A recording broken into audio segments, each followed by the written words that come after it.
Tulsi, also known as holy basil, has antibacterial and antifungal properties which help in purifying the blood and keep skin and hair healthy and glowing. The holy basil is packed with antioxidants as well as immune enhancing qualities. The phytochemicals present in Tulsi protect the body from damages caused by free radicals, thus delaying the aging process. And today we will learn a new way to propagate this wonder plant. Yes, using cuttings. I know what you're thinking. Can it be done successfully? Yes, it can be done, and we will know how.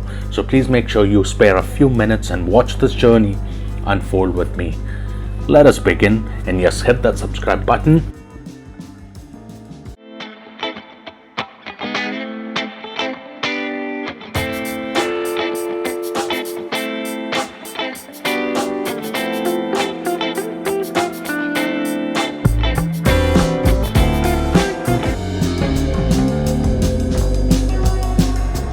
Hey plant lover, you all set? Great. The first thing you got to do is procure cuttings.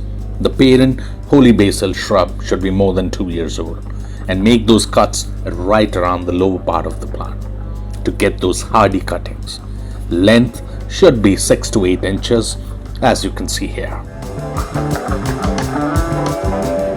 Second step is to make the cuttings.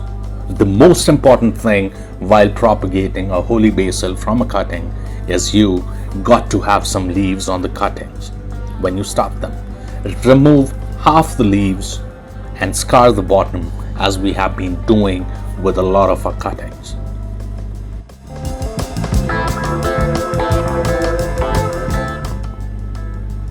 Third step, it's not required, but if you want to do it, you can do it, no harm.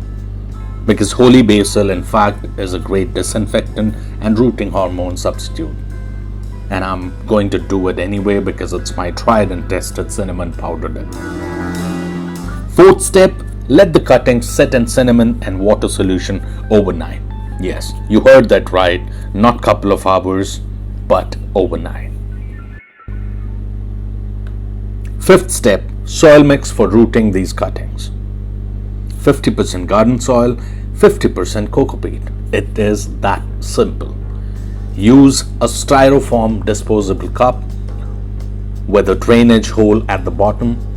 Pre-soak is a good idea, and then insert the cuttings 2-3 inches deep, and you're good to go.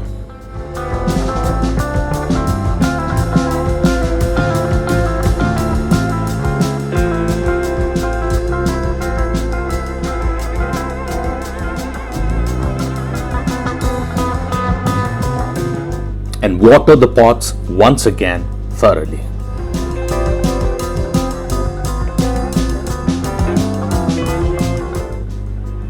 Hey, where are you going? We are not done yet. I've heard a lot about cuttings being successfully propagated, but when to transplant them, how about the soil mix, and the plant dies after transplantation. Well, you got to find the right soil mix, number one. Number two, the sun requirements of the plants, you need to cater to them really well. And the most important thing is making sure the right time to go for transplantation. In this case, holy basil cuttings would take about 4 to 5 weeks to root, and you can go for the transplantation right after that.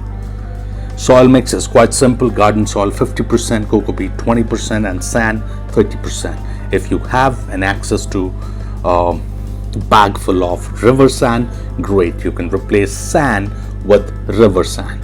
Pre-soak the pot, and yes, water it generously for first 3 days, and then let it sit in shade until the plant is ready for full sun. If you make sure of these things, no way you'll have an unsuccessful transplantation. I wish you luck and energy. Here are some interesting facts and uses of this wonder plant.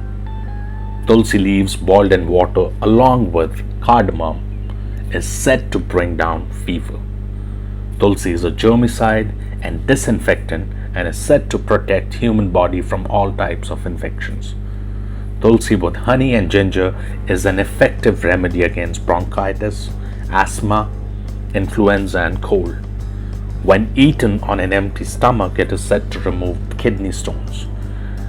It also reduces blood cholesterol levels. Tulsi contains vitamin C and other antioxidants such as eugenol, which protects the heart from harmful effects of free radicals. Warm Tulsi juice gets rid of stomach worms.